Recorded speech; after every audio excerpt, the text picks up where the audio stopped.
Далее я хотел бы обратиться к Бакирбеку Канабековичу Чуйбекову, члену комитета Жагарку Кенеша Кыргызской Республики по транспорту, коммуникациям, архитектуре и строительству, члену постоянной комиссии МПСМГ по изучению опыта государственного строительства и местного самоуправления. За последние десятилетия в Кыргызской Республике несколько раз менялся тип республиканской формы правления. 11 апреля 2021 года в Кыргызской Республике состоялся конституционный референдум, по итогам которого 81,3% избирателей проголосовали за переход страны к президентской республике. Как вы оцениваете этап становления президентской республики в вашей стране? Пожалуйста. Большое спасибо. Большое спасибо, уважаемый модератор. У меня был маленький доклад. Могу я после доклада, я вам отвечу на ваши вопросы, хорошо? Если есть такая возможность. Добрый день, уважаемые коллеги, друзья, участники сегодняшней конференции. Тема Международной научной и практической конференции, посвященной Институту президентской власти, является для наших стран крайне актуальным.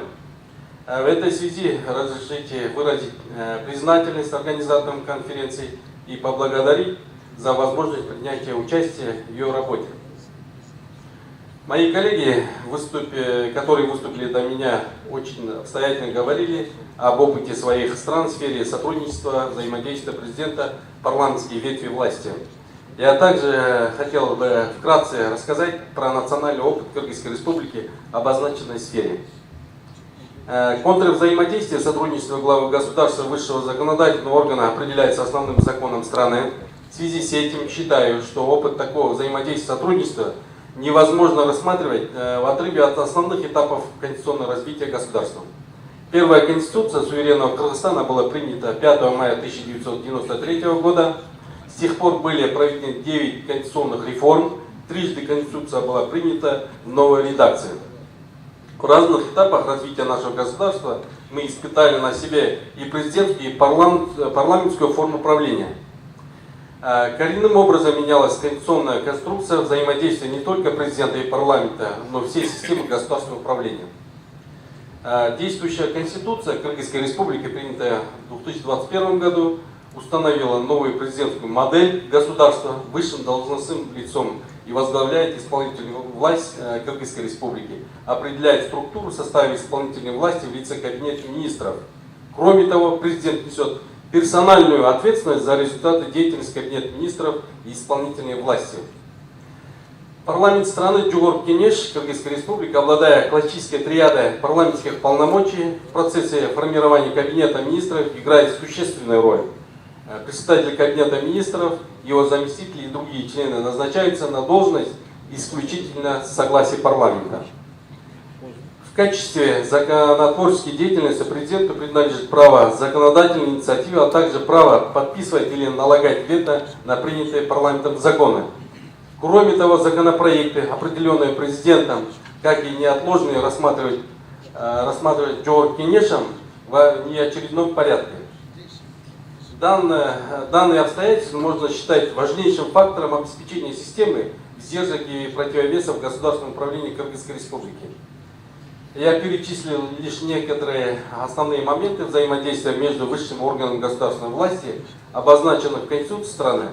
Главное, хотелось бы отметить, это то, что вся совместная деятельность ветвей власти прежде всего направлена на построение сильного государства с развитой экономикой. Думаю, данное стремление характерно не только для нашей страны, но и для всех наших коллег и друзей. В конце хотелось бы еще раз сердечно поблагодарить всех организаторов, участников конференции и пожелать успехов в ее работе. Насчет вопроса, однако уже сегодня можно ответить некоторые положительные тенденции президентской республики. Это прежде всего сравнительно высоким управлением государством благодаря исполнительной власти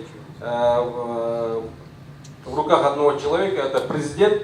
Во-вторых, высокий уровень политической стабильности, исполнительные политические ветви власти, это самостоятельность и максимально независимо друг от друга. Во-третьих, решен вопрос ответственности власти перед народом. По Конституции президент несет персональную ответственность за результаты деятельности исполнительной власти. Мне кажется, на мой взгляд, все эти моменты положительным образом будут влиять на развитие страны. Спасибо. Большое спасибо, Байтбек Каныбекович.